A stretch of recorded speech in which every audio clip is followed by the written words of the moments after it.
ये जो खबरें आती हैं कि इमरान खान साहब कैमरे से मुखातिब होते हैं, ये क्या कहानी आपके सामने हुआ ऐसा कभी? वो कई दफ़ा होते हैं, बल्कि आज भी हो रहे थे। वो ऊपर देख के कहते हैं, असल में वो जज साहब जो है ना, वो उनको 2-3 जजेस जो है उनको ये बताते, कहते हैं देखें यहाँ पे जो है ना आपको भी यहाँ पे मॉनिटरिंग, वो हमें भी कहते हैं आप लोगों की भी परफॉर्मेंस जो है ना वो चेक हो रही है।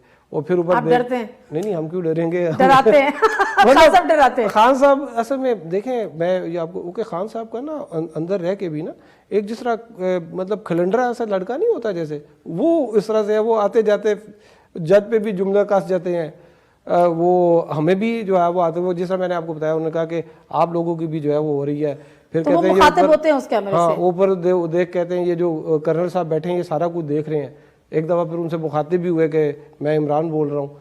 तो उस दिन के बाद जो है वो थोड़ी सी सख्ती भी कल हो भी गई। सुना उन्होंने कहा कि जी आज के लिए इतना ही रहने दें, कल कर लेंगे बाकी समात। हाँ नहीं, मतलब कल भी वो यही कह रहे थे, बल्कि वो तो ये भी कह रहे थे कि जज साहब देखें हेड, अब वो देखें आगे कोर्ट लगी हुई है, वो वकील जो है वो अपने दलाइल दे रहे हैं और ये पीछे बैठे हुए थे ना, खान साहब पीछे अपनी फैमिली के साथ बैठे होते हैं।